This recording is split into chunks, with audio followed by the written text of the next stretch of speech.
नमस्कार मंडळी, कशा आहात सर्व? आय होप सर्व मजेत असणार. आणि त्यासोबत माझा नेहमीचा आपुलकीचा प्रश्न, तो म्हणजे अभ्यास करता है ना बच्चा लोग पढ़ाई कर रहे हो नहीं? तो मैं मयूर निंबेकर आपका बायोलॉजी टीचर स्वागत करता हूं इंडिया के मोस्ट अमेजिंग प्लेटफॉर्म यानी कि फिजिक्स वाला पर, और उसी के साथ तहे दिल से आप सभी का स्वागत करता हूं अपने से न्यू अमेजिंग से 11th क्लास की बैच, यानी कि हमारी कौन सी अभियान महाराष्ट्र 2.0। ठीक है, तो पिछले साल 1.0 खत्म हो चुकी थी, ठीक है, लेकिन इस बार अभियान महाराष्ट्र 2.0 जो ये बैच है ये वन शॉट होने वाली है, जिसमें हम एक झटके में जो है पूरा का पूरा चैप्टर जो है यहां पर फिनिश करने वाले हैं। सही बात है। चला तर मग जो आहे आपण या चॅप्टरला सुरुवात करू. एंड बॉटनी का जो है very first chapter is a living world. अब लिविंग वर्ल्ड के अंदर क्या क्या आता है? दी सिंपलेस्ट चैप्टर, मैं बोलूंगा पूरे 11th के बायोलॉजी के अंदर दी मोस्ट सिंपलेस्ट चैप्टर अगर कोई है, द मोस्ट इजीएस्ट चैप्टर अगर कोई है, तो वो है लिविंग वर्ल्ड. ठीक है, सो जास्त टाइम वेस्ट न करता आपण जो आहे पटकन या चॅप्टरला सुरुवात करूया आणि पटकन या चॅप्टरला एंड करूया. ठीक है, मला पण माहिती है तुमचा टाइम खूप महत्वाचा है. ओके चलो, सो वेरी फर्स्ट हम यहां पर आज क्या क्या देखने आने वाले कि भैया जी ये लिविंग मतलब क्या होता है ना, कि ये पृथ्वी जो है, पृथ्वी के ऊपर कुछ कुछ सजीव है, कुछ जो होता है यहां पर सजीव चीज नहीं होती, यानी कि बायोटिक और अबायोटिक चीजों से मिलकर ये पृथ्वी बनी है. तो इसके अंदर बायोटिक यानी कि लिविंग थिंग मतलब क्या होता है उसके बारे में हम देखेंगे. राइट, त्यानंतर आपण बघणार आहोत की लिविंग थिंग जे आहेत की आता एखाद्या बाजूला दगड ठेवलेला आहे, एक माउंटेन आहे आणि एका बाजूला एक ऑर्गॅनिझम ठेवलाय. आता ऑर्गॅनिझम पण वाढतो, माउंटेन पण वाढतो. मग आता लिव्हिंग कोण आहे आणि नॉन लिव्हिंग कोण आहे हे आपण कशा प्रकारे आयडेंटिफाई करणार, त्याच्यासाठी आपण काही काही कैरेक्टर्स असतात, ते कैरेक्टर्स आपण याच्यामध्ये डिस्कस करणार आहोत. राइट, और उसके बाद हम देखने वाले कि भैया ये बायोडाइवर्सिटी क्या होती है, जैव विविधता. राइट, वो क्या होती है वो देखेंगे. और ये टैक्सोनॉमिकल एड्स जो होते हैं वो क्यों होते हैं, क्यों फायदेमंद होते हैं, क्यों करना चाहिए, ये सारी चीजें आज हम यहां पर डिस्कस करने वाले हैं. सो आर यू गाइस रेडी? तो चलिए जल्दी से जो है इसको स्टार्ट करते. तो very first, what is living? आप जिंदा हो, मैं जिंदा हूं, अपने अंदर की वो ताकत जिंदा है कि मुझे सीईटी क्रैक करनी है, मुझे नीट क्रैक करनी है, मुझे जेई क्रैक करनी है. ये ताकत जिंदा है, ये सोच जिंदा है. ये जिंदा होना क्या होता है, ये लिविंग क्या होता है? तो लिविंग के कुछ ना कुछ तो भी कैरेक्टर्स होते. अगर कोई ऑर्गेनिज्म लिविंग है तो वो कुछ ना कुछ तो भी बाकियों के कंपैरिजन में, यानी कि जो नॉन लिविंग थिंग है, जैसे लाइट हो गया, जैसे पानी हो गया, जैसे माउंटेन हो गया, जैसे रॉक हो गए, जैसे सैंड हो गई, इनके कंपैरिजन में खुद को प्रूव करना होगा कि हां भैया मैं लिविंग हूं. तो इसके लिए उसको कुछ कैरेक्टर शो करना पड़ेगा, जैसे कि उसकी ग्रोथ होनी चाहिए. अब आप कहोगे ग्रोथ तो सर माउंटेन की भी हाइट बढ़ रही है, हमारी भी हाइट बढ़ रही है, तो ये ग्रोथ क्या हो गया? चलिए ये भी मसला सॉल्व कर लेते. त्यानंतर त्या ऑर्गॅनिझमने रिप्रोडक्शन केलं चाहिए, बराबर. त्या ऑर्गॅनिझमने रिप्रोडक्शन केलं पाहिजे, वेदर इट सेक्सुअल और असेक्सुअल डजंट मैटर, लेकिन उसको रिप्रोडक्शन करना आना चाहिए. इसके बाद हम करेंगे कि अगर कोई मुझे एक गाल पर थप्पड़ मारता है तो मैं उसको रिस्पॉन्स करूंगा. एक तो मैं उसके तरफ गुस्से से देखूंगा, या फिर मेरा हाथ उठ जाएगा, या फिर मैं उसको गाली में कुछ बक दूंगा. सही है ना, फिर कुछ मैं मतलब ऐसे गर्मा गर्मी के माहौल में कुछ भी मैं बक दूंगा. तो ये क्या हो रहा है? रिस्पॉन्स हो रहा है. लेकिन आप अगर समझ लो डोर को आप जोर से हाथ मारो जो कि नॉन लिविंग है, तो यह डोर ऐसे करता है क्या कि नहीं तूने मुझे मारा, अब देख ले, तू जा, बस तू बाथरूम को जा या फिर टॉयलेट को जा, ऑन टाइम में ओपन होता हो कि नहीं देख ले. फिर ऐसा कुछ होता है? बिल्कुल भी नहीं होता है. तो लिविंग थिंग की कुछ ना कुछ जो भी कैरेक्टर्स हो गए, तो वो कैरेक्टर्स क्या हो गए? देखो, ग्रोथ होगा यानी कि उसकी हाइट बढ़ेगी या फिर साइज बढ़ेगी. राइट, सेकंड वन, रिप्रोडक्शन करना चाहिए. एबिलिटी टू सेंस इन्वायरमेंट, यानी कि किसी ने आपके मुंह के ऊपर थप्पड़ मारा तो आपने उसको सेंस किया कि किसी ने आपके ऊपर थप्पड़ मारा, आपके मुंह के ऊपर थप्पड़ मारा, तो मुझे उसके अकॉर्डिंग रिस्पांस देना चाहिए. सही बात है. And mount a suitable response, बराबर है. तो थप्पड़ का जवाब थप्पड़ से या फिर थप्पड़ का जवाब दूसरा गाल आगे करके आपके ऊपर है, जो करना है वो आप कर सकते हो. ठीक है, comes to our mind immediately as a unique features of the living organism. बस क्या इतने से मैं यूनिक बोल दूंगा, या फिर इतने से ये ऑर्गेनिज्म लिविंग है या नॉन लिविंग थिंग है, यहां पर मैं डिफाइन कर सकता हूं. उसके साथ और बहुत सारी चीजें होती है, जैसे कि ह्यूमन जो होता है या फिर कोई भी ऑर्गेनिज्म एक जगह से दूसरे जगह पर मूवमेंट करता है, या फिर उसके अंदर बहुत सारे प्रोसेस चलते हैं. जैसे प्लांट हो गया, फोटोसिंथेसिस हो गया, प्लांट हो गया, वाटर का एब्सॉर्प्शन होगा, प्लांट हो गया तो उसको क्या करना है? फूड का ट्रांसफर एक जगह से दूसरे. अब एनिमल हो गया तो एक जगह से दूसरी जगह पर मूव करेगा, खुद का खाना खुद नहीं बना सकते तो उसको खाना पकड़ना पड़ेगा। अब भैया इतनी सारी जब ये मूवमेंट हो रही है, इतने सारे यहां पर अभी प्रोसेसेस हो रहे हैं, तो उसके लिए एनर्जी भी तो लगेगी। अब एनर्जी बनाने के लिए हमारे बॉडी के अंदर, लिविंग थिंग के अंदर बहुत सारी अलग अलग प्रोसेसेस चलती है, जिसको हम क्या कहते हैं, मेटाबॉलिक प्रोसेसेस कहते हैं। तो वो भी होना इंपॉर्टेंट है, ठीक है, right. One can add a few more features like a metabolism, ability to cell replicate. Self replicate मतलब वही हम रिप्रोडक्शन की बात कर रहे हैं। सेल्फ ऑर्गेनाइज मतलब जो होगा यहां पर cellular level, tissue level, organ level, या कैसे है वो सारे दिखेंगे। उसके बाद interact and emergence to this list, ठीक है। तो फिर रिस्पॉन्स कैसे करना है, ये सारी चीजें आती है। तो एग्जैक्टली लिविंग के अंदर आज हम कौन से देखने वाले हैं कैरेक्टर्स की। हाँ भैया ये जो चीज है, हाँ ये लिविंग है, ये जो चीज है ये नॉन लिविंग थिंग है। हे कशा प्रकारे करणार, तर काही काही कैरेक्टर्स है। The main characters are growth, ठीक है ना, ये ग्रोथ क्या होता है वो भी देखेंगे। उसके बाद रिप्रोडक्शन, ठीक है ना, रिप्रोडक्शन क्या होता है वो भी हम देखेंगे। मेटाबॉलिज्म, सेलुलर ऑर्गेनाइजेशन और कॉन्शियसनेस। कॉन्शियसनेस मतलब कि हम रिस्पॉन्स देते हैं या नहीं, ठीक है ना, रिस्पॉन्स देते हैं या नहीं। सही बात है, किसी ने मुझे मारा, किसी ने मुझे कुछ बोला, तो उसके अकॉर्डिंग मैं रिस्पॉन्स देता हूं नहीं। नाहीतर म्हणता ना, दगडासमोर किती पण तुम्ही शिवाय घाला, दगडासमोर तुम्ही काही पण करा, दगड रिस्पॉन्स देत नाही। वेयर एज अगर आप हो, ठीक है ना, अगर आप कुछ रिस्पॉन्स देते हो तो आप लिविंग हो। अब आपके ऊपर डिपेंड होता है कि आगे वाला कुछ बोलता है आप रिस्पॉन्स देते हो नहीं, ये पूरा पूरा आपके ऊपर डिपेंड है, ठीक है। तो आप ही डिसाइड कर लो आप जिंदा हो या मर गए हो, ठीक है। चलो, so very first is that growth, ठीक है। तो सबसे पहले हम क्या करेंगे, ग्रोथ की छोड़ो, हाँ ग्रोथ के बारे में या फिर ये हम सबसे पहले डिस्कस करेंगे कि मेटाबॉलिज्म क्या होता है। मेटाबॉलिज्म, अब मुझे ये पता है कि अभी मैं आपके सामने बहुत ज्यादा बड़बड़ बड़बड़ बड़बड़ बक बक बक बक बक बक कर रहा हूं, ठीक है। तो मेरी यहां पर मूवमेंट हो रही है, मेरी टंग की मूवमेंट हो रही है, मैं यहां से वहां चल रहा हूं, आप मुझे सुन रहे हो, आपके कानों में मेरी आवाज जा रही है, आप ब्रेन के ऊपर स्ट्रेस देकर आप सोच रहे हो कि ये कर्कश आवाज वाला जो हा माणूस आहे, कर्कश आवाज वाला माणूस एक्झॅक्टली बोलायचं काय काय ट्राय करतोय, बरोबर है, हो ना। कि हे जे मयूर सर आहेत, मयूर भैया, ये एग्जैक्टली बोलना क्या चाहते हो उसके बारे में आप थिंक कर रहे हो। मोबाइल को हाथ में पकड़ के हो, नोट्स निकाल रहे हो, कुछ ना कुछ तो भी चीजें कर रहे हो। तो इन सारी जब हम प्रोसेस कर रहे हैं तो भैया इसके लिए जो है यहां पर एनर्जी लगती है, राइट। सही बात है या नहीं, एनर्जी लगती है। एक तो हो सकता है कि मैं दो चीजों को जोड़कर एक तीसरी चीज कुछ बना दूं, ठीक है ना, या फिर एक चीज मेरे पास है उसको तोड़कर मैं दो अलग अलग चीजें बना दूं। तो यहां पर एग्जैक्टली मैं बोलना क्या चाहता हूं ये बात ध्यान दो। The living being once produce born has to survive. सही बात है, सबको जिंदा रहना है भाई, सबकी इच्छा होती है जिंदा रहना ही है, और हर कोई अपने जिंदा रहने के लिए कुछ ना कुछ तो भी सर्वाइव करता है, उसको ही कहते हैं सर्वाइवल ऑफ द फिटेस्ट। और 10th क्लास में आपने सर्वाइवल ऑफ द फिटेस्ट सीखा था, तो वो किसके थ्रू, किसने दिया था सर्वाइवल ऑफ द फिटेस्ट? आप उस साइंटिस्ट का नाम बता सकते हो अगर आपको बताना है तो, ठीक है। For survival it need energy and many chemical molecules for energy it has to perform metabolism, ठीक है। Metabolism is a breakdown of the molecule, जिसको हम कहते हैं catabolism, and making of an new molecule. देखो यहां पर क्या हो रहा है, सबसे पहली बात, मेरे पास एक मॉलिक्यूल है ए, अब इस जब ए को मैं तोड़ता हूं तो मेरे पास जो है बी और सी बन जाता है। तो यहां पर आपको क्या दिख रहा है कि यहां पर एक मेरे पास प्रोडक्ट है, एक मेरे पास एक सबस्ट्रेट है, इस सबस्ट्रेट को तोड़कर जब मेरे पास दो अलग अलग चीजें बन रही है या फिर दो से ज्यादा अलग अलग चीजें बन रही है, तो यहां पर क्या हो रहा है, टूट रही है चीजें। यहां पर क्या हो रहा है, ए को तोड़कर बी और सी बनाया जा रहा है, तो इसको मैं कह दूंगा कैटाबोलिज्म। कैटाबोलिज्म, ठीक है ना, इसको मैं क्या कहता हूं, कैटाबोलिज्म। ओके, अब यहां पर यह भी चीज हो सकती है कि मयूर भैया इसके पास पहले से बी और सी चीजें हैं, ठीक है ना, पहले से। यहां पर समझ लो ये क्या है हमारा, जो यहां पर आप क्या कह सकते हो कि अमाइनो एसिड है, ठीक है ना, अमाइनो एसिड है, ठीक है। इसमें समझ लो ये क्या है, यहां पर हमारा जो है नाइट्रोजन बेसिस है बी, और सी क्या हो यहां पर फॉस्फेट शुगर है, ठीक है। अब नाइट्रोजन बेसिस और फॉस्फेट शुगर यहां पर जब मिल जाएंगे तो हमारे पास क्या बनेगा, यहां पर क्या बनेगा, यहां पर हमारे जो मतलब न्यूक्लियोटाइड बनते हैं, राइट, जो क्या बनाएंगे, डीएनए बनेंगे। तो यहां पर क्या हो रहा है कि दो अलग अलग चीजें मिलकर, दो अलग अलग सबस्ट्रेट मिलकर मेरे पास जो है यहां पर एक ही जो है चीज बन रही है। तो यहां पर क्या हो रहा है, चीजें यहां पर जुड़ रही है भैया, जुड़ेगी यानी कि क्या हो जाएगा, एनाबोलिज्म। एनाबोलिज्म, ठीक है। और जब मैं एनाबोलिज्म, ठीक है, और कैटाबोलिज्म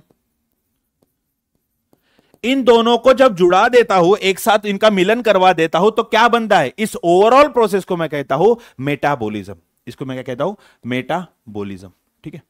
और मेटाबॉलिज्म से ही हमें क्या मिलती है बेटा? यहां पर मेटाबॉलिज्म से ही हमें एनर्जी भी मिलती है, जो कि हम वेरियस एक्टिविटी परफॉर्म करते टाइम उसको यूटिलाइज कर पाते हैं। सही बात है? Okay. As the body loses its capacity to perform metabolism, the organism die। ठीक है। तो जैसे मेरे अंदर एक प्रोसेस चलती है, जैसे कि मैं कहता हूं रेस्पिरेशन। अब यहां पर ये बात सुन लो कि अगर मैंने एक सांस लेना जो है, यहां पर मैंने जो है ऑक्सीजन को लेना यहां पर बंद कर दिया। अब भैया ये एक मेटाबॉलिज्म प्रोसेस चल रही है कि मैं ऑक्सीजन ले रहा हूं, उसको जो है आरबीसी के कंधे पे बिठाकर सेल के अंदर लेके जा रहा है ऑक्सीजन को, फिर उसको वहां पर यूटिलाइज करके यहां पर एटीपी बन रहा है। अगर मैंने यहां पर एक प्रोसेस अगर बंद कर दी, यहां पर मैंने सांस लेना बंद कर दिया, तो सेल के अंदर भैया ऑक्सीजन नहीं जाएगा। सेल के अंदर ऑक्सीजन नहीं जाएगा तो वो एटीपी नहीं बनाएगा। एटीपी नहीं बनाएगा तो हमारे बॉडी को एनर्जी नहीं मिलेगी। और मेरे लाडलो, अगर एटीपी नहीं बनी, एनर्जी नहीं बनी, तो हमारी बॉडी फंक्शन करना बंद कर देंगे, क्योंकि सेल से बनी है ना हमारी बॉडी। तो सेल, एक एक सेल धीरे धीरे काम करना बंद कर देंगे और हमारी बॉडी क्या हो जाएगी? पूरी की पूरी खत्म। यानी कि क्या हो जाएगी? हम मर जाएंगे, यानी कि डाई हो जाएंगे। सही बात है। तो यही यहां पर बोला गया। The second most thing is the growth. ठीक है ना? ग्रोथ। जैसे आप देखते हो कि छोटा बच्चा पहले जैसे यहां पर हम ह्यूमन की बात करते हैं, तो बेबी जो होता है यहां पर क्या होता है? मां के पेट के अंदर यहां पर बनता है। मतलब सही बात है ना? यूटेरस के अंदर पहले वो ग्रो होता है। छोटा सा एक सेल होता है जाइगोट, जो कि मम्मी और पापा, मम्मी से क्या आ जाएगा? एग आ जाएगा, पापा से क्या आ जाएगा? स्पर्म आ जाएगा। जब इनका फ्यूजन हो जाएगा तो एक सेल बनता है, फर्स्ट डिप्लॉयड सेल। क्या कहते हैं उसको? जल्दी से बताओ। फर्स्ट डिप्लॉयड सेल बनता है, जिसको हम कहते हैं जाइगोट। और जाइगोट का फिर डिवीजन होते होते होते हुआ उसका बेबी का बर्थ हो जाएगा, और बेबी धीरे धीरे बढ़ता यहां पर क्या हो जाएगा? हम यंग होते जाएंगे, और यंग के बाद हम जो है यहां पर ओल्ड होते जाएंगे। अब सर यहां पर भी तो ग्रोथ हो रही है, ये बेबी पहले छोटा था अब इतना बड़ा हो गया। वैसे ही हिमालय हमारा जो था पहले उसकी हाइट कम थी, लेकिन यहां पर कहा जाता है कि फ्यू सेंटीमीटर से जो है हर साल जो है हिमालय बढ़ता जाता है। अब सर वहां पर भी तो ग्रोथ हो रही है, उसकी भी तो हाइट बढ़ी है, तो क्यों ना हिमालय को हम बायोटिक समझ ले, उसको लिविंग समझ ले। लेकिन यहां पर ऐसी चीज नहीं होती है मेरे लाडलो। सबसे पहले इंपॉर्टेंट बात कि ये जो ग्रोथ हो रही है ना, ये ग्रोथ एक सिस्टमैटिक मैनर में हो रही है। आप देख रहे हो कि हिमालय का ये जो पहाड़ है ये बहुत ज्यादा बढ़ रहा है as compare to this one. ठीक है। लेकिन हमारे बॉडी के अंदर ऐसा होता है कि एक हाथ मेरा बहुत लंबा हो गया और दूसरा हाथ बिल्कुल छोटा सा इत्तू सा है। एक जो है नाक का जो मेरा होल है ये बहुत बड़ा हो गया, दूसरा नाक का यहां पर छोटा है। ठीक है ना? ऐसा कभी होगा? इस साइड की मूंछ ही बहुत लंबी हो रही है और इस साइड की बिल्कुल भी नहीं हो रही। ऐसा कुछ हो रहा है क्या? बिल्कुल भी नहीं। तो यहां पर मुझे यह समझ में आ रहा है कि लिविंग थिंग के अंदर कोई अगर ग्रोथ हो रही है तो एक तो वो अंदर से है, यानी कि क्या हो जाएगी? इंट्रिंसिक। तो वो क्या हो जाएगी? इंट्रिंसिक। क्या हो जाएगी? वो इंट्रेन्सिक। इंट्रेन्सिक म्हणजे काय होतं? आतून. ठीक आहे ना? याच्यामधून तुम्ही बघायला तर वरून काय बनणार? बर्फ पडणार, माती पडणार, त्यामुळे काय होतं? ग्रोथ होता। बट हमारे अंदर से ग्रोथ हो रही है, और वो भी क्या हो रही है? एक सिस्टमैटिक तरीके से। यानी कि हम जो बोलते हैं ना ऑर्केस्ट्रा, ऑर्केस्ट्रा क्या होती है कि ढोलक बजने के बाद पियानो बजेगा, पियानो के साथ ये वाली धुन बजेगी। यानी कि क्या होता है? एक सिस्टमैटिक वे में होती है। वैसे हमारे अंदर की जो ग्रोथ है वो भी क्या होती है? सिस्टमैटिक। राइट? सो देखो, from the birth onward organism show tendency of growth and the development. This growth is well orchestrated. Well orchestrated मतलब एक सिस्टमैटिक मैनर में होती है। Right? Okay. You might have observe that sand, mounts, boulders grow etcetera. These growths are not from within. Within मतलब अंदर से नहीं है, वो बाहर से कुछ ना कुछ तो भी ग्रोथ हो रहा है। Right? Hence these are not as a living being. समझ में आ गया? सबसे पहले हमने क्या किया? Metabolism. Second one is the, यहां पर हमने ग्रोथ को देख लिया। अब उसके बाद हम ये भी देखते हैं कि ग्रोथ जो होती है यहां पर, हर बार यहां पर ग्रोथ जो होगी वो होती जाएगी होती जाएगी होती जाएगी, ऐसा नहीं है ना? किसी किसी ऑर्गेनिज्म के अंदर वो अनलिमिटेड टाइम के लिए होती है। जैसे कि मैं बात करता हूं यहां पर प्लांट की, तो आप देखते हो की प्लांट का जो शूट आहे एकदम वरचा जो टोक म्हणतो ना, तो टोक एकदम वर वर वर वर वाढत जातो. आणि त्याच प्रकारे जर तुम्ही बघायला गेला तर त्याचे रूट जे असतात ते रूट जमिनीच्या आतमध्ये पसरत पसरत जातात. बरोबर है. सो कुछ कुछ जो पार्ट होते हैं प्लांट्स के अंदर तो वो अनलिमिटेड ग्रोथ शो करते हैं. वेराज अगर मैं वही ह्यूमन की बात करता हूं तो एट द एज ऑफ यहां तक कहां पर हम समझ लेंगे 25, समझ लो ह्यूमन की बात 25 कि 25 ईयर तक जो है ह्यूमन की ग्रोथ हो रही है, सही से हो रही है. एनिमल की ग्रोथ एक लिमिटेड टाइम तक हो रहा है और उसके बाद वो ग्रोथ थम जाती है. अब ग्रोथ थम जाएगी आप बोलोगे सर ग्रोथ तो थम गई, अब ये कैसा होगा? लेकिन आप ये देखते हो, अगर मेरा हाथ यहां से कट जाता है तो एक हफ्ते बाद ये हाथ फिर से जैसे के वैसे हो जाता। क्यों? क्योंकि यहां के सेल क्या कर रहे हैं, यहां के सेल कंटिन्यूअसली यहां पर डिवाइड कर रहे हैं, है ना? तो हमारे मेरी अगर साइज बढ़ रही है, मेरी अगर हाइट बढ़ रही है, तो यहां पर क्या हो रहा है? सेल का डिवीजन हो रहा है। तो ये सेल का डिवीजन फिर मतलब पर्टिकुलर यहां पर एरिया में क्या हो जाता है? लिमिटेड हो जाता है। यहां पर जो होता है वो बस क्या करते हैं? डिवाइड होते हैं। जो जो ओल्ड सेल मर गए वो मर गए, उसके जगह पे न्यू सेल आते जाते हैं। देखो सब लोग, growth and the development are not the process which have unlimited time. मतलब होता जा रहा है, होता जा रहा है, ऐसा बिल्कुल भी नहीं होगा, right? At certain point of the time, the molecules of the molecule, organ or the system begin to lose their effective working and become old. This is aging process of the body. सही बात है। तो पहले ही हमारा plant इतना सा था, लेकिन ये बड़ा बड़ा होता जाएगा, तो इसका जो शूट होगा वो बढ़ेगा, इसका जो रूट होगा वो बढ़ेगा, लेकिन ये क्या हो जाएगा? लिमिटेड रहेंगे। वैसे अगर एनिमल की मैं बात करता हूं तो देखो एनिमल में क्या होता है? सबसे पहले plant cell division occur throughout their life at a specific location. जैसे कि मेरिस्टेमेटिक टिश्यू, अपाइकल मेरिस्टेम, ठीक है ना? तो अपाइकल मेरिस्टेम में क्या होता है? वो कंटिन्यूअसली डिवाइड होता है। लैटरल मेरिस्टेम में वो कंटिन्यूअसली डिवाइड होता है, ठीक है ना? लेकिन जाइलम फ्लोएम की अगर बात करो तो वो कंटिन्यूअसली डिवाइड होने की यहां पर चांसेस बहुत कम होते हैं, right? Animal growth occurs up to a certain age only, but the cell division continues for the maintenance. जैसे कि मेरा यहां पर हात कट गया, तो एका आठवड्याने हात परत बरोबर येतो। का बरं? कारण की त्याच्यामध्ये काय झालं? सेल कंटिन्युअसली मेंटेन केले जातात बॉडीचे आपले सेल, बरोबर आहे? Replacement of the lost tissue, right?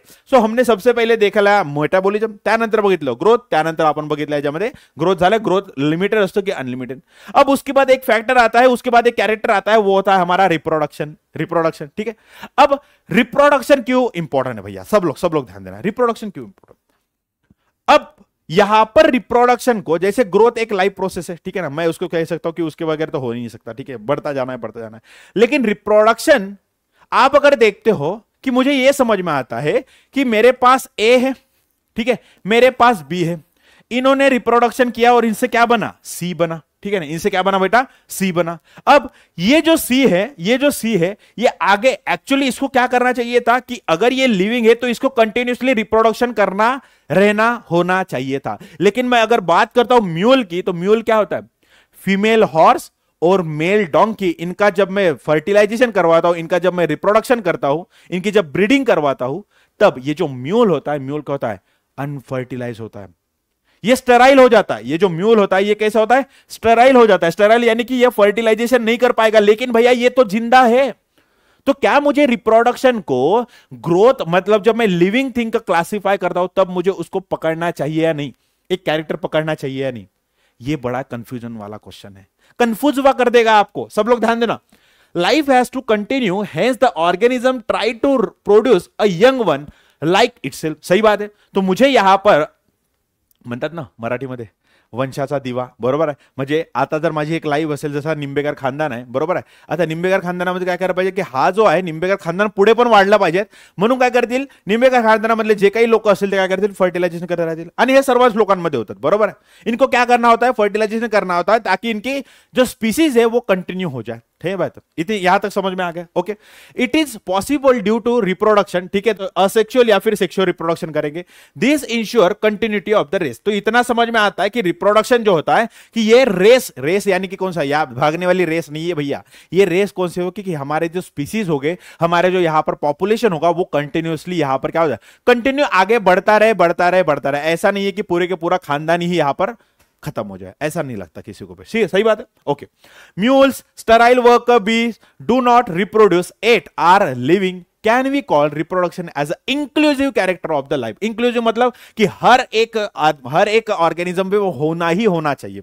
लेकिन यहां पर देखते हो कि म्यूल है, हमारे स्टेराइल वर्कर बीज जो है, उनके अंदर रिप्रोडक्शन तो नहीं होता, फिर वो लिविंग है या नहीं है? तो ये तो डिबेट की क्वेश्चन हो गया। सही बात है, चलो कोई बात नहीं। उसके बाद एक फीचर आता है, वो होता है, आपने यहां पर देखा होगा फीचर, ये लास्ट वाला एक फीचर होगा, तो वो होगा कॉन्शियसनेस। कॉन्शियस होऊन जातो, आपल्या बाजूने कोणी गेला तर आपण लगेच, बरोबर आहे ना? प्रिन्सिपल सर गेले तर लगेच, बरोबर है? आपला मित्र गेला, ए चलना बे, बरोबर है ना? सो ये क्या है? ये है रिस्पॉन्स, राइट? ये क्या है? ये है रिस्पॉन्स। सही बात है। तो चलो रिस्पॉन्स के बारे में क्या लिखा है? or any living being respond to a thermal, chemical, biological changes in the surrounding. This is unique property of the बिल्ला बरोबर आहे ना, लिव्हिंग बिंग. सो आप यहाँ पर देखते हो कि ये सनफ्लावर है. सही बात है. अरे आहे की नाही सूर्याचा फूल. सही है ना, ब्यूटीफुल सूर्याचा फूल. राइट. सो ये जो सनफ्लावर है, तो आप देखते हो कि जब इवनिंग हो जाती है सनफ्लावर नीचे चला जाता है, लेकिन जैसे ही मॉर्निंग होती है तो जिस साइड से सनरेज आ रहे हैं उसी साइड पर ये डायरेक्टेड हो रहा है. समझ लो इस साइड से सनरेज आ रहे हैं तो इस साइड पे ये डायरेक्टेड हो जाएगा. अब ये क्यों हो रहा है? क्योंकि इसको स्टिमुलस मिला. स्टिमुलस माने क्या? जो सनलाइट आ रही है. ठीक है ना. तो ये क्या कर रहा है? स्टिमुलस के अकॉर्डिंग जो है खुद का रिस्पॉन्स दे रहा है. अब ये स्टिमुलस हो सकता है, यहां पर क्या हो जाएगा, केमिकल हो सकता है. ठीक है ना. ये स्टिमुलस हो सकता है फिजिकल, जैसे कि यहां पर सनलाइट आ रहे हैं. ये हो सकता है बायोलॉजिकल, है ना. तो ये कुछ भी रिस्पॉन्स हो सकता है या फिर कुछ भी स्टिमुलस हो सकता है. तो उसके अकॉर्डिंग लिविंग बीइंग क्या करता है? रिस्पॉन्स दे सकता है. ठीक है ना. अब वहीं पर अगर पत्थर पडा होगा, वहीं पर समजला याच्यामध्ये एक दगड पडलेला असेल. ठीक आहे, दगड असं पडलेला आहे, त्याला किती पण पाऊस येऊ द्या तो तसाच, किती पण हवा येऊ द्या तो तसाच, किती पण लाईट येऊ द्या तो तसाच. बरोबर आहे ना. माणूस जमर त्याच्यासमोर जाऊन पूजा पण करणार तरी तो तसाच. बरोबर आहे की नाही. सो इज क्या शो हो रहा है यहां पर कि non living thing response show नहीं करते, वेयर एज लिविंग थिंग जो होते हैं वो रिस्पॉन्स शो करते हैं. तो ये कुछ कैरेक्टर्स थे लिविंग थिंग और नॉन लिविंग थिंग का. ठीक है, सही बात है. तो इस तरह से जो है हमने लिविंग थिंग को जो है यहां पर कैटेगराइज कर दिया है कि किस तरह से हम यहां पर ये करेंगे. ठीक है. अब उसके बाद एक आप क्या यहां पर एक टॉपिक दिया गया है कि बायोडाइवर्सिटी. अब biodiversity, as you know that diversity means varieties. बराबर है ना. अब बायो मतलब लिविंग थिंग. अब पर्टिकुलर एरिया में या फिर पर्टिकुलर, अब समझ लेंगे हम अर्थ है, अर्थ के ऊपर बायोडायव्हर्सिटी है. बायो मतलब लिव्हिंग और डायव्हर्सिटी म्हणजे काय होतं, आपण विविधता म्हणतो. बरोबर आहे. सो अर्थवर खूप साऱ्या वेगळ्या वेगळ्या प्रकारचे काय त्याच्यामध्ये लिव्हिंग थिंग्स आहेत. बरोबर आहे. अब लिविंग थिंग्स है तो इन लिविंग थिंग्स को मुझे स्टडी भी तो करना होगा. राइट. इस लिविंग थिंग को मुझे स्टडी भी करना होगा, इन लिविंग थिंग्स को मुझे कैटेगराइज भी करना होगा, इन लिविंग थिंग्स को मुझे अलग अलग ग्रुप में भी डालना तो होगा भैया, तभी जाकर तो मैं इन सभी की स्टडी कर पाऊंगा. सही बात है. तो आपने 10th क्लास में पढ़ा होगा, अगर स्टेट बोर्ड पढ़ा होगा तो वहां पर आपने देखा होगा कि यहां पर एनिमल क्लासिफिकेशन था, जिसके अंदर स्पॉन्जेस को अलग रखा था, जिसके अंदर जो है यहां पर जो कॉकरोच होते हैं उसको आर्थ्रोपोडा के अंदर डाला गया था, स्टारफिश इकाइनोडर्मेटा के अंदर डाला गया था, हम ह्यूमंस को कॉर्डेट्स के अंदर डाला गया था. इसके पीछे कुछ ना कुछ तो भी रीजन होगा ना, है या नहीं. सही बात है. क्या रीजन था? ताकि मैं each and every living thing को जो है अर्थ के ऊपर उसको मैं अच्छे से पढ़ पाऊं. ठीक है. अब बायोडाइवर्सिटी है. अब हो सकता है कि मुझे इस शेर को जो है यहां पर पढ़ना है. अब आप यहां पर ध्यान से देखो, ये जो शेर है ये कहां पर है? ये आपको स्नो दिख रहा है. तो मुझे ये समझ में आ रहा है कि ये जो शेर होगा ये कुछ ना कुछ तो भी जहां पर टेम्परेचर कम होगा, जैसे हिमालय होगा, हिमालय के ऊपर ये शेर है. लेकिन मुझे महाराष्ट्र में इस शेर को पढ़ना है भैया. अब कैसे? यहां पर समझ लो ये जो है अंटार्कटिका में मिलता है. चलो समझ लो पेंगुइन जो है अंटार्कटिका में मिलता है, लेकिन मुझे पेंगुइन को जो है मुझे महाराष्ट्र में, पुणे में, मुंबई में, नागपुर में, सिरोंचा में, किधर भी बैठ के जो है मुझे उसको पढ़ना है. राइट. मुझे वहां पर उसको बैठ के पढ़ना है, तो मैं कैसे पढ़ूंगा? अब पॉसिबल तो नहीं है, मेरे पास इतना ढबू तो नहीं है. ढबू म्हणे यानी की पैसा. ठीक आहे ना. विदर्भामध्ये ढबू म्हणतात. राईट. ओके. सो माझ्यापाशी एवढा पैसा तर नाहीये की मी अंटार्कटिका जाणार, तिथं थांबणार, तिथं सर्व पेंग्विनना बघणार, त्यांना प्रॉपरली स्टडी करणार. It is not possible. ठीक है ना. सो उसके लिए ही वो स्टडी को इजी बनाने के लिए यहां पर बहुत सारे टैक्सोनॉमिकल एड्स यहां पर जो है लाए गए. टैक्सोनॉमिकल एड्स मतलब जहां पर हम क्या कहते हैं टैक्सोनॉमी, जैसे ये स्पीसीज है, ये जेनेरा है, ये किंगडम है, ये सारी चीजें हम यहां पर रैंक करते हैं. ठीक है. टैक्सोनॉमी की हायरार्की होती है. तो वैसे ही टैक्सोनॉमी मतलब जो यहां पर ग्रुप ऑफ स्पीसीज होते हैं उनको अलग अलग जो होते हैं यहां पर क्लासिफाई करके उनके बारे में स्टडी करने के लिए जो टूल्स यूज किया जाता है उसको मैं कहता हूं टैक्सोनॉमिकल एड्स. राइट. सो उसमें हम जो है यहां पर देखने वाले सबसे पहले ये टैक्सोनॉमिकल एड्स पढ़ने की जरूरत क्या है, ये इनकी जरूरत क्या होती है, सबसे पहले ये देखेंगे.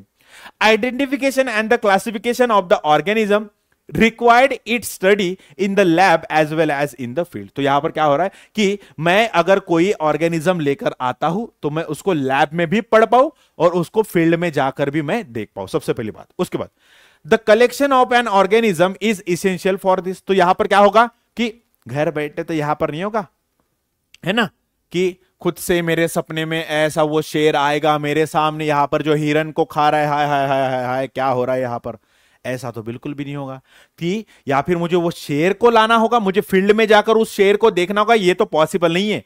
कौन अपनी जान जोखिम में डाले भैया। या फिर वो कोई अगर मरा हुआ शेर है, उसको अगर उसकी अगर स्टडी करनी हो तो वो शेर, मरे हुए शेर को लाना होगा, किसी जगह पर रखना होगा, उसके बाद उसको स्टडी करना होगा। तो मुझे क्या करना पड़ेगा, मुझे कलेक्शन करना पड़ेगा सबसे पहली बात, ठीक है ना। उसके बाद the study also involve gathering and the storage of the information along with the preservation of many organisms for the future study। तो यहां पर मैंने शेर को ला लिया, अब भैया शेर को लाके मैं क्या ऐसे रख दूंगा, नहीं, मुझे फ्यूचर जनरेशन को भी तो दिखाना है ना, आपके स्टूडेंट को दिखाना है, आपके बच्चों को दिखाना है। तो आप क्या करोगे, उसको अच्छे तरह से प्रिजर्व करके रखोगे। किस टाइम पर उसको यहां पर आपने लाया, उस टाइम पर वहां पर जिस जगह पर ये आपको मरा हुआ मिला, उस टाइम पर उसकी लोकेशन क्या थी, उस तरह का मतलब इकोलॉजिकल कंडीशन कैसी थी, इन्वायरमेंट कैसा था, क्या वहां पर बर्फ पड़ रही थी, क्या वहां पर बारिश हो रही थी, क्या वहां पर किस तरह के पेड़ थे, वो सारी इंफॉर्मेशन आपको लानी होगी। तभी जाकर आप उस ऑर्गेनिज्म के बारे में अच्छे से पढ़ पाओगे, राइट। ओके, त्यानंतर काय म्हणलाय, biologist have therefore establish a certain procedures and techniques to store and preserve the information as well as the specimen which act as a taxonomical aid. So biologist ने क्या किया, एक दिमाग लगाया कि हर एक बंदे को अगर जानना है, शेर के बारे में जानना है, पेंगुइन के बारे में जानना है, अगर कोई भी एक बांबू का प्लांट है उसके बारे में जानना है, तो हर एक बंदा वहां पर जाकर नहीं पढ़ सकता। कॉकरोच के बारे में हर एक बंदा हाथ में कॉकरोच लेके नहीं पढ़ सकता। तो इससे अच्छा उन्होंने बहुत सारे अलग अलग टेक्निक्स लगाए, जिसके वजह से उनको मैं प्रिजर्व कर सकता हूं, उनको स्टोर कर सकता हूं, और किसी भी तरह का हार्म ना पहुंचाते हो उनके बारे में मैं स्टडी कर सकता हूं। तो ये अलग अलग जो टेक्निक्स है उनको मैं कहता हूं टैक्सोनॉमिकल एड्स, ठीक है ना। तो ये कौन से है वो सबसे पहले देखेंगे। तो यहां पर हम देखने वाले हर्बेरियम देखने वाले, बॉटनिकल गार्डन क्या होते हैं वो देखेंगे, म्यूजियम क्या होते हैं वो देखेंगे, जूलॉजिकल पार्क और बायोडायवर्सिटी पार्क क्या होते हैं वो देखेंगे, और उसके साथ बहुत आते हैं, मैनुअल आता है, मोनोग्राफ आता है, फ्लोरा क्या होता है, वो भी सारी चीजें देखेंगे, ठीक है। So are you guys ready, start करें। तो देखो भैया, यहां पर सेकंड टॉपिक जो होता है, यहां पर सबसे पहले लिविंग वाला टॉपिक खत्म कर दिया आणि त्यानंतर बघणार टॅक्सोनॉमिकल एड्स काय असतात ते बघणार। So very first is that the herbarium. अब हर्बेरियम होता क्या है, हर्बेरियम कुछ नहीं होता है। हर्बेरियम जो है प्लांट को, जो है प्लांट के, अगर समझ लो यहां पर समझ लो। अब मणिपुर में एक प्लांट है, तुलसी का एक मणिपुर में एक प्लांट है, जो कि महाराष्ट्र में नहीं देखने को मिलता। लेकिन यहां पर मुझे बच्चों को पढ़ाना है कि ये मणिपुर में इस तरह से तुलसी का प्लांट है, इसको जो है इस तरह से फ्लावर आते हैं, इस तरह से यहां पर लीफ आते हैं, इस तरह से फ्रूट आते हैं, और इसको जो है इस तरह से पढ़ा जाता है। अब बच्चे बोलेंगे कि सर कुछ तो प्रूफ दो। तो अब टीचर सभी स्टूडेंट को लेकर जाकर वहां पर मणिपुर में तो पढ़ा नहीं सकते, उनको तो दिखा नहीं सकते। सो इंस्टेड ऑफ दैट उन्होंने क्या किया, वो खुद गए मणिपुर में, उन्होंने वहां पर जो है यहां पर प्लांट को तोड़ा। लेकिन उस तोड़ा हुए प्लांट को क्या चाहिए, उसके साथ एक कंप्लीट लीफ चाहिए, कंप्लीट एक फ्लावर चाहिए, कंप्लीट एक फ्रूट चाहिए, कंप्लीट एक स्टेम चाहिए। सही बात है, और रूट का भी पार्ट मिल सकता है तो ले लेंगे, नहीं तो कोई दिक्कत नहीं है। तो उन्होंने वो कट किया, वो प्लांट लेकर आए उन्होंने, और अब वो प्लांट अगर लाएंगे भैया तो वो 2-3 दिन में खत्म हो जाएगा। लेकिन ये जो प्लांट है, ये प्लांट मुझे 10 सालों तक यहां पर बच्चों को दिखाना है, तो वो कैसे दिखाएंगे, तो वो एक प्रोसीजर फॉलो करेंगे जिसको मैं कहता हूं हर्बेरियम। हर्बेरियम होता क्या है, herbarium is nothing but the, यहां पर आप अगर देखोगे तो इस तरह से कुछ तो भी शीट होती है जिसका एक प्रॉपर डायमेंशन होता है। डायमेंशन कैसा होता है, सब लोग ध्यान देना कि इसका जो लेंथ होगा या फिर विड्थ होगी वो कैसी होगी, 41 to 29 जो सेंटीमीटर स्क्वायर की इसके शीट की साइज होनी चाहिए, ठीक है ना। अब इसकी सीट की साइज होने के बाद यहां पर क्या होता है, देखो जैसे ये रोज का प्लांट है, ठीक है ना, रोज का ही प्लांट है, हाँ आई होप, हाँ रोजा बराबर, हाँ। सो ये रोज का प्लांट है, तो उन्होंने क्या किया, एक प्रॉपर स्टेम के साथ यहां पर लीफ है, उनके ब्रांचेस है, यहां पर फ्लावर है, तो ये वाला प्लांट उन्होंने तोड़ के लाया। अब क्या करेंगे, इसको जो है एक कागज के ऊपर रख देंगे। अब बन गया हर्बेरियम? नहीं भैया, यहां पर एक टेक्निक फॉलो होती है, सब लोग ध्यान से देखना, ठीक है, किस तरह से होता है। देखो ये ऐसा वुडन का ब्लॉक होता है, देखो ये एक वुडन का ब्लॉक नीचे, ये एक वुडन का ब्लॉक ऊपर, ठीक है। अब जो है यहां पर अलग अलग, जैसे देखो यहां पर 2-3 शीट लिए है, लेकिन एक शीट के ऊपर जो है यहां पर ब्लॉटिंग पेपर रखा जाता है, नीचे ऊपर जो है ऐसे पेपर रखा जाता है, क्योंकि ये जो हमने प्लांट तोड़ के लाया उसके अंदर वाटर तो होगा। अब जब मैं यहां पर क्या करता हूं, यहां पर जो है प्लांट के स्पीसीज को रखता हूं यहां पर, ठीक है, वो जो स्टेम भी तोड़ के लाए उसको जो है इस दो वुडन ब्लॉक के अंदर जो इसको दबा देता हूं, और मतलब ये नट जो है या फिर ये स्क्रू जो है उससे क्या कर देता हूं, मैं टाइट कर देता हूं। अब क्या होगा, प्रेशर बढ़ेगा तो धीरे धीरे धीरे धीरे जो है उसके अंदर का जो वाटर है वो इवापोरेट होता रहेगा, या फिर स्क्वीज होकर जो है वो पूरा का पूरा पानी निकलता जाएगा। सही बात है, वो पानी निकल जाएगा और एक टाइम ऐसा आ जाएगा की ये जो है पूरा का पूरा असं म्हणतो ना चपटा असं एकदम प्लांट आपल्याला भेटणार, आणि त्याला काय करणार आपण मग अशा प्रकारे जाय याच्यामध्ये बघा, तुम्हाला दिसत असणार याच्यामध्ये, दिसतंय की नाही मला माहिती नाही, हा बघा याच्यामध्ये जे आहे याच्यामध्ये धाग्याने जे आहे याला नॉट करून ठेवलंय, बघा याच्यामध्ये धाग्याने जे आहे त्यांना बांधून ठेवलाय, मग धाग्याने किंवा स्टिकनी लावून जे आहे त्याला काय केला जातो, प्रिझर्व केला जातो।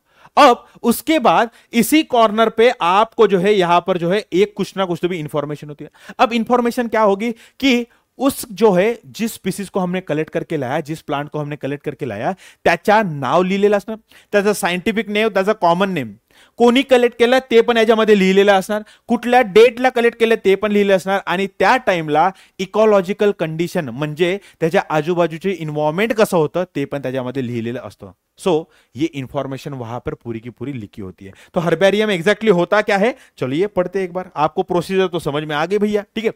द वर्ड हर्बेरियम, ठीक है ना, was coined by the Pitonde term 4, ठीक है, तो इन्होंने दिया था, पिटोंडे टर्म 4 ने इन्होंने दिया था, ठीक है, in the book of elements, ठीक है। ओके, तो सबसे पहले हर्बेरियम किसने परफॉर्म किया, तो वो थे लुका घिनी। कौन थे भैया, नाम बड़ा ही अतरंगी है लेकिन जो है सही है भैया, ठीक है। तो सबसे पहले किसने दिया था जो फॉर्म, सबसे पहले किसने हर्बेरियम बनाया था, तो इटालियन टैक्सोनॉमिस्ट थे लुका घिनी, ठीक है, 1490 to 1556 में।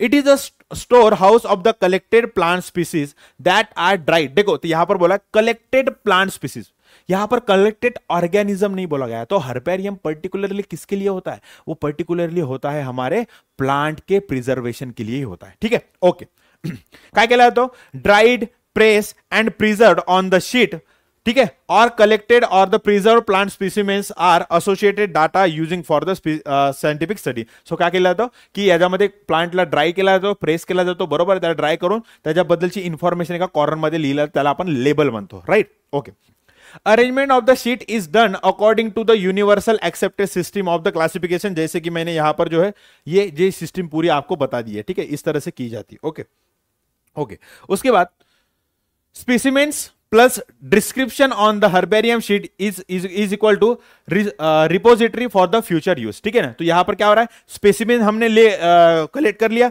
उसके बाद हमने उसका डिस्क्रिप्शन ले दिया कि किस तरह से था, कहां से था, उसका साइंटिफिक नेम क्या है, कॉमन नेम क्या कहा जाता है, और वो क्या होता है फ्यूचर यूज के लिए हम यहां पर यूज कर सकते हैं।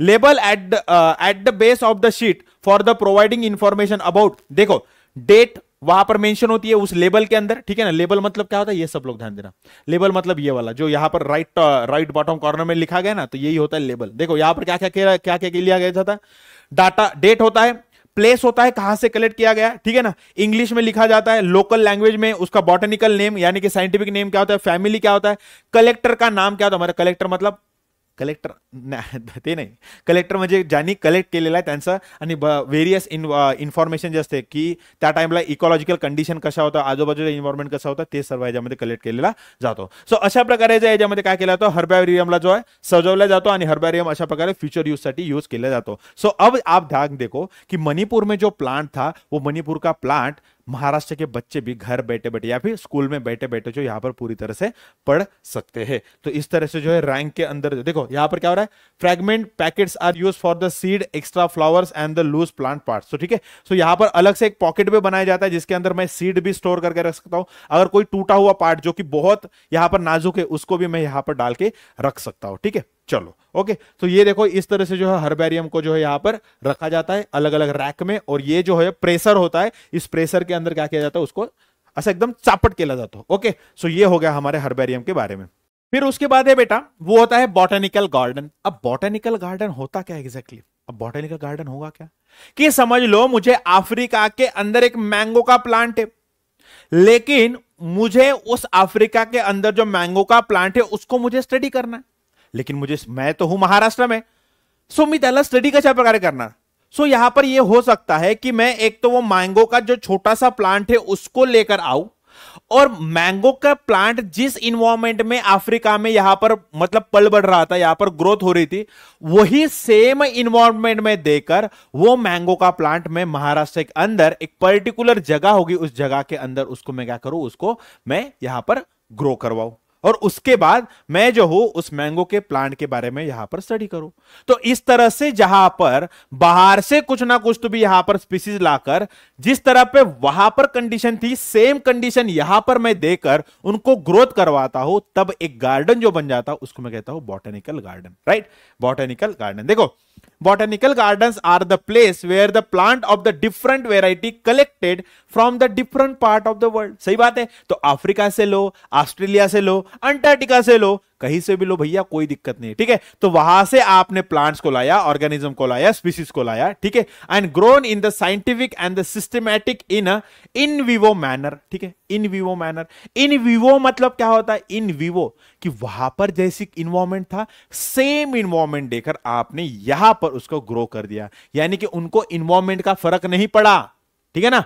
इन्व्हायरमेंटचा त्यांना फरक नाही पडलेला आहे, म्हणून काय झालं, त्याला म्हणतो आपण इन विवो, याच्यामध्ये काय म्हणतो, याच्यामध्ये प्रिझर्वेशन किंवा त्याला अशा प्रकार म्हणतो, ग्रोथ म्हणू शकतो, ठीक है। लेकिन आपने देखा कि वहां से प्लांट उठाकर मैंने इस जगह पर लाकर उसको ग्रोथ कर दिया, यानी कि क्या हो रहा है, वहां पर प्लांट था लेकिन उस जगह से तोड़कर या फिर उखाड़कर मैंने जो है यहां पर इस जगह पर लाके दे दिया, यानी कि मैंने उसकी पोजीशन चेंज कर दी। तो इसको मैं क्या कहता हूं, इसको मैं कहता हूं x situ conservation.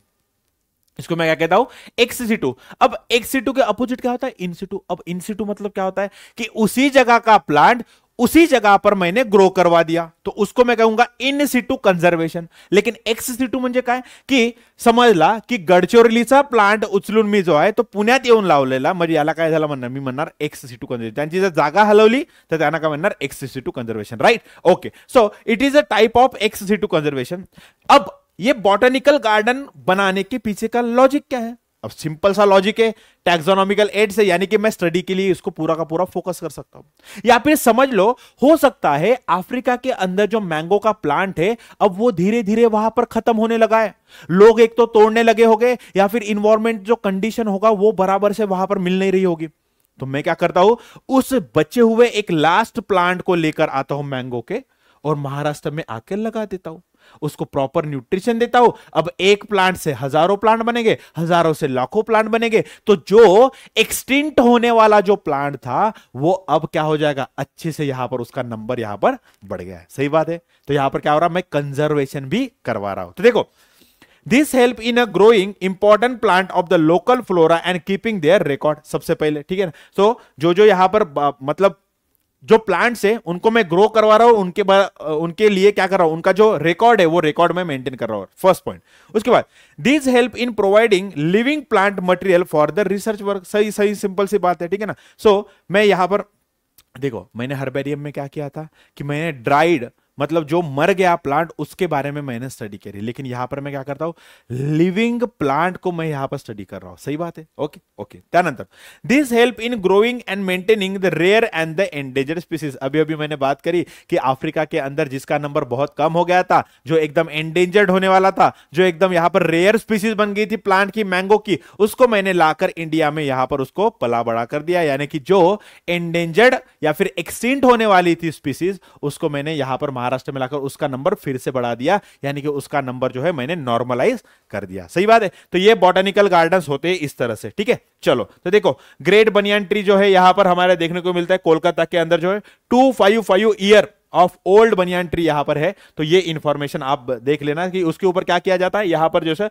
Ficus benghalensis जो है एल यहां पर लिखा गया। तो एल क्या होता है, जिसने लीनियस जो थे इन्होंने वो फिकस बेंगालेंसिस स्पीसीज जो है यहां पर फाइंड आउट किया था। तो एल जो होता है, एल क्या होता है, जिन्होंने फाइंड आउट किया, जैसे मैंने किया था फिकस बेंगालेंसिस एम, एम यानी क्या, मयूर, है ना। तो उसका नाम जो होता है उसका इनिशियल लेटर वहां पर लिखा जाता है, ठीक है। तो इस तरह से जो होता है यहां पर लिखा जाता है।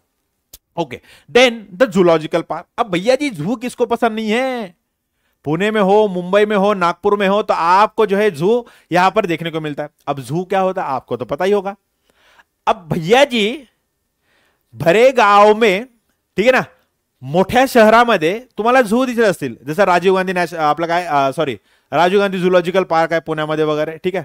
आपल्या तिकडे मुंबईमध्ये पण आहे झुलॉजिकल पार्क, नागपूरमध्ये पण आहे. ओके, आता झुलॉजिकल पार्क म्हणजे काय होतं, तुम्ही तर बघायला गेलं तर तुम्हाला एवढं समजतं की वाघ शहरामध्ये राहत नाही, तो तर जंगलामध्ये राहतो, पण तुम्ही त्याला शहरामध्ये बघताय, राइट. सो आपको यहां पर यह समझ में आएगा कि जूलॉजिकल पार्क यानी क्या होता है कि बाहर से मैं वो ऑर्गेनिज्म, बाहर से वो एनिमल्स लाऊंगा, मैं क्या बोल रहा हूं एनिमल्स, बाहर से मैं वो एनिमल्स लाऊंगा और वेल प्रोटेक्टेड एरिया के अंदर उसको मैं कंजर्व करूंगा, सही बात, उसको मैं प्रिजर्व करूंगा. सही बात है यार. क्या हो रहा है यहां पर, जंगल का जो शेर था उसको मैंने पकड़ के लाया और यहां पर जो है मैंने एक पिंजरे के अंदर वेल प्रोटेक्टेड एरिया के अंदर उसको रख दिया. अब बहुत सारे लोग जाएंगे, उस शेर को देखेंगे, उसके बारे में स्टडी कर पाएंगे. तो ये कहां पर हो रहा है, जहां पर मैं यहां पर उसको एक वेल प्रोटेक्टेड एरिया में उसको प्रिजर्व करके रख रहा हूं, उसको कंजर्व करके रख रहा हूं. यानी क्या हो रहा है, उस जगह से उठाकर इस जगह पर मैं उसको क्या कर रहा हूं, कंजर्व कर रहा हूं. यानी क्या हो रहा है, इन सिटू, सॉरी हाँ इन सिटू या एक्स सिटू, क्या हो रहा है जल्दी से बताओ. इन मतलब जंगल में ही शेर को बड़ा कर दिया, या फिर जंगल से मैंने उठाकर उसको जू के अंदर डाल दिया, यानी क्या होगा, ex situ conservation, right. Okay, very good. Specialised place where living animals are kept in the protected environment under the human care. ठीक है, तो इंसान की निगरानी के अंदर वेल प्रोटेक्टेड एरिया, यानी कि समझ लो एक पर्टिकुलर एक जगह बनाई होगी या फिर पिंजरा बना होगा, उसके अंदर ह्यूमन के केयर के अंदर उसको जो है यहां पर कंजर्व किया जाता है, right. It is a x situ conservation, अभी बताया, क्योंकि जंगल से उठाकर हमने उसको पिंजरे के अंदर डाला तो क्या हो गया, उसकी जगह बदल दी, यानी कि x situ conservation of animal. Example क्या है, नेशनल जूलॉजिकल पार्क दिल्ली का है, बहुत सारे अलग अलग जूलॉजिकल पार्क आपको देखने को मिलते हैं. ऑल एनिमल्स, अब देखो ताड़ोबा नेशनल पार्क है, अब ताड़ोबा नेशनल पार्क है, वाइल्ड लाइफ पार्क है, right.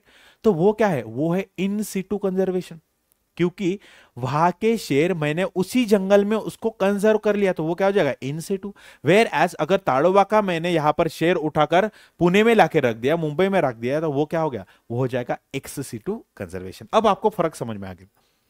All animals in the zoo are provided as far as possible the condition similar to their natural habitat. ठीक है, सो नेचर में जैसे उनको जंगल में जैसे इन्वायरमेंट मिलता था, ट्राई करते हैं कि मैक्स टू मैक्स लेवल पर जो है वो मैच करके इनको जूलॉजिकल पार्क में भी जो है सेम इन्वायरमेंट उनको दिया जाए. ठीक है, लेकिन थोड़ी बहुत तो कमी रह ही जाती है, ठीक है ना.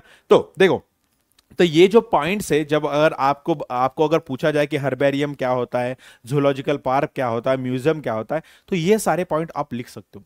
लेकिन मुझे लगता है कि ये जो चैप्टर होगा, ये चैप्टर जो है मैक्स टू मैक्स जो होता है यहां पर 2 मार्क के लिए पूछा जाएगा, उसके ऊपर नहीं. एक तो आपको मैच द पेयर, एक तो आपको यहां पर फिल इन द ब्लैंक, एक तो यहां पर आपको जो है यहां पर एमसीक्यूज होते हैं, एमसीक्यूज में आएगा, ठीक है ना. तो यही सारी चीजें वहां पर आ सकती है, ठीक है. चलो, सो त्यानंतर आपण जो बघतोय तो म्हणजे आहे म्युझियम. खूप मोठा टॉपिक आहे, ठीक है ना, खूप मोठा म्हणजे एवढा पण मोठा नाही आहे जे तुम्ही बघितलंय. ओके, सो आपने देखा होगा कि म्यूजियम के अंदर क्या होता है, म्यूजियम के अंदर क्या होता है, हर्बेरियम के अंदर प्लांट को प्रिजर्व किया गया था, बॉटेनिकल गार्डन के अंदर लिविंग प्लांट को प्रिजर्व किया गया था, कंजर्व किया गया था. जूलॉजिकल पार्क के अंदर एनिमल्स को कंजर्व किया गया था, लिविंग एनिमल्स को. अब म्यूजियम के अंदर क्या होता है, म्यूजियम के अंदर प्लांट और एनिमल, इन दोनों को भी जो है यहां पर प्रॉपर तरीके से नॉन लिविंग थिंग को कंजर्व किया जाता है, नॉन लिविंग थिंग को प्रिजर्व किया जाता है. कंजर्व भी नहीं बोलूंगा, प्रिजर्व बोलूंगा मैं, ठीक है ना. तो म्यूजियम क्या होता है, एक बंद कमरा होता है, उसके अंदर छोटे छोटे छोटे छोटे जार्स होते हैं. जैसे कि बात करता हूं मैं यहां पर, समझ लो, जैसे कि एक बॉटल होगी ट्रांसपेरेंट व्हाइट कलर की बॉटल होगी पूरी, ये तो चलो ब्राउन कलर की बताने के लिए, ठीक है. तो ये पूरी व्हाइट कलर की ट्रांसपेरेंट बॉटल होगी.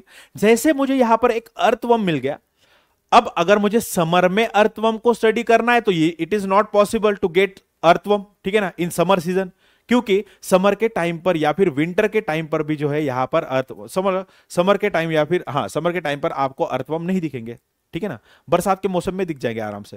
तो अब मुझे जो है समर के टाइम पर बच्चों को जो है मुझे पढ़ाना है अर्थवर्म.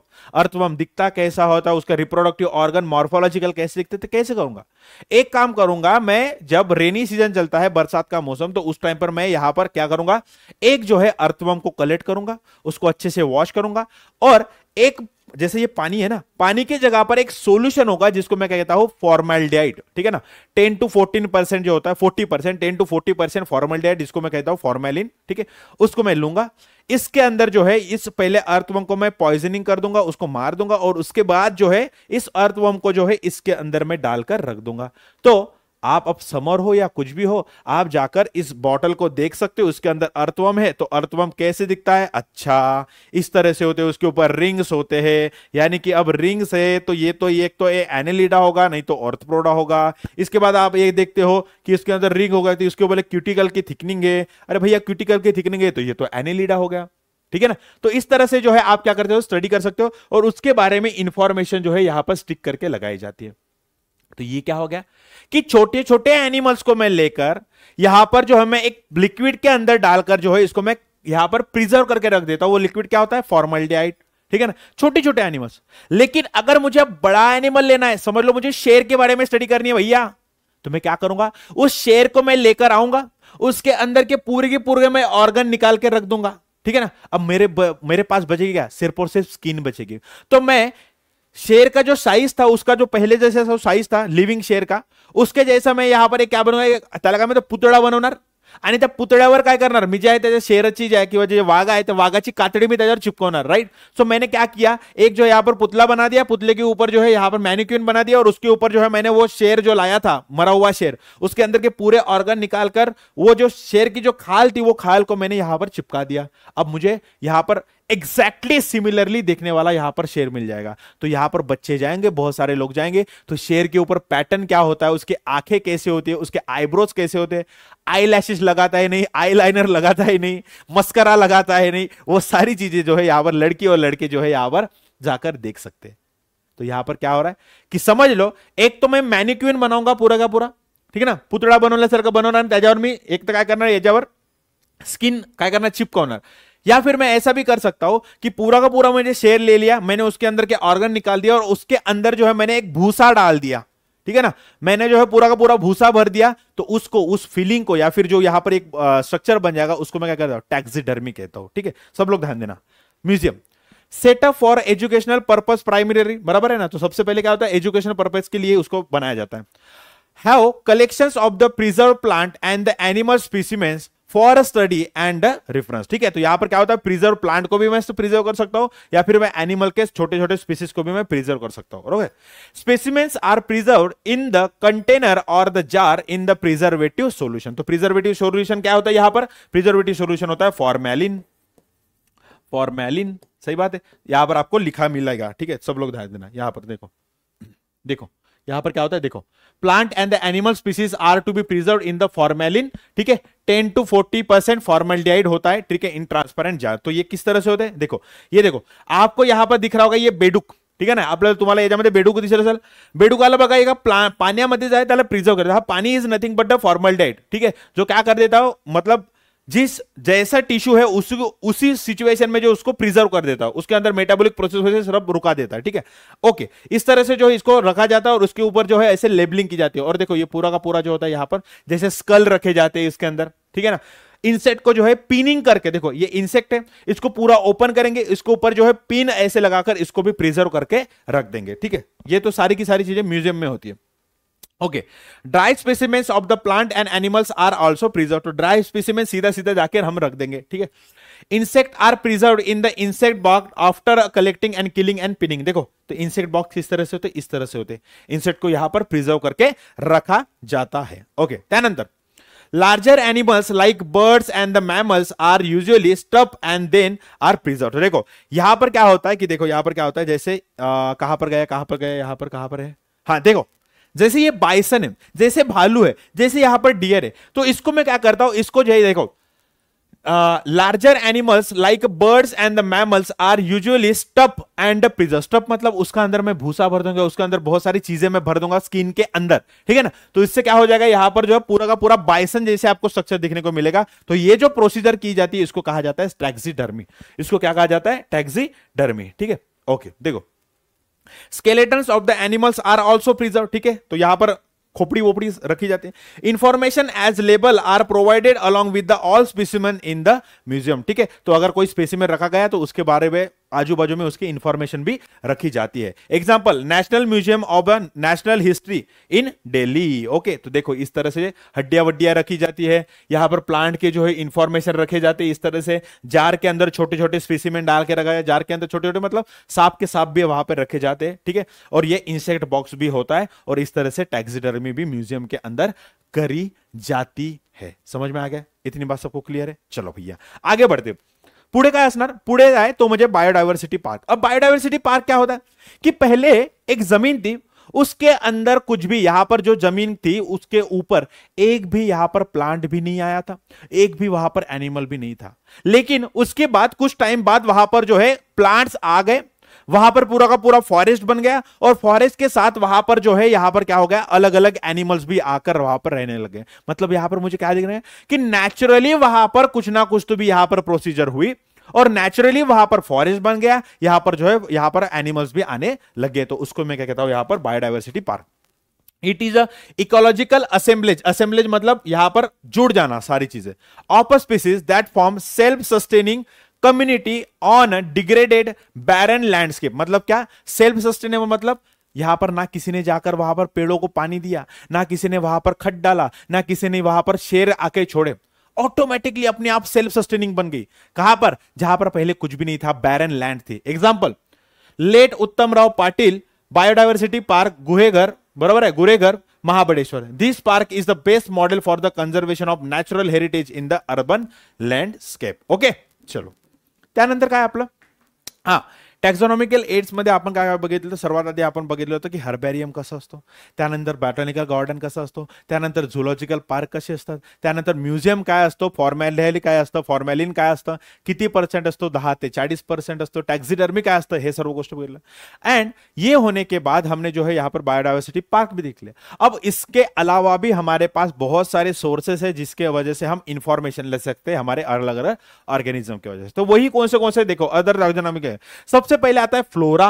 फ्लोरा मुझे समझ ला, फ्लोरा फ्लावर, फ्लावर यानी कि प्लांट।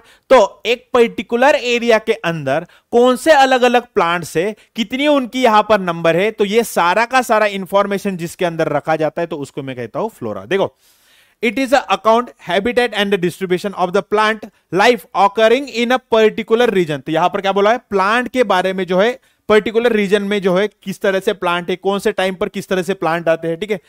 पर्टिकुलर रीजन और the time, generally the naturally occurring और द इंडिजिनस नेटिव प्लांट, ठीक है। तो वहां पर जनरली जो नेचुरली वहां पर प्लांट्स मिलते हो तो उनके बारे में इंफॉर्मेशन रखा जाता है, उसको मैं कहता हूं फ्लोरा। अब फ्लोरा होने के बाद वैसे ही एनिमल्स के बारे में भी होता है, उसको मैं कहता हूं फौना, ठीक है। Flora for the plant, fauna for the animals. Okay okay.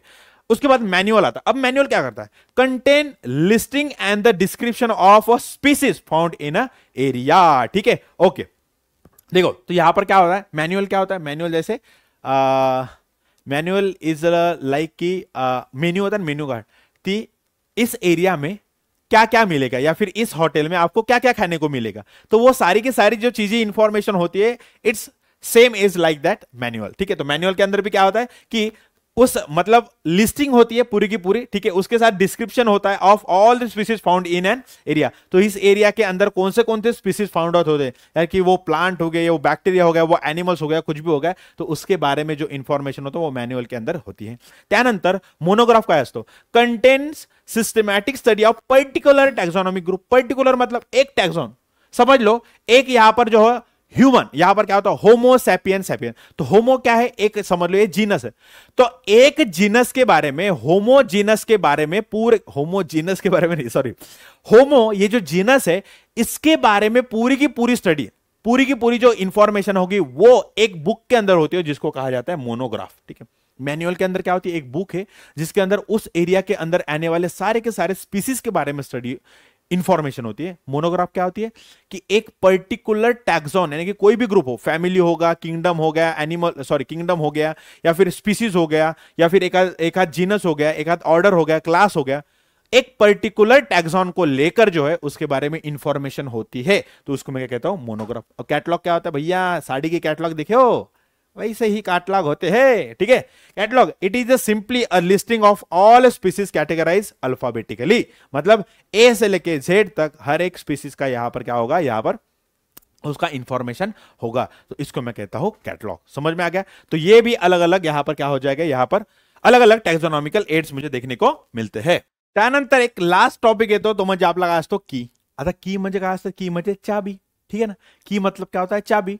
तो जैसे हमारे पास एक लॉक होता है और लॉक की एक पर्टिकुलर की होती है, और जैसे मैं वो की को लगा देता हूं, लॉक के अंदर घुमा देता हूं, वैसे लॉक खुल जाता है। तो लॉक क्या है मेरे पास? सबसे पहले लॉक क्या है बेटा? लॉक है मेरा एक क्वेश्चन। लॉक जो है मेरा एक क्या है? क्वेश्चन।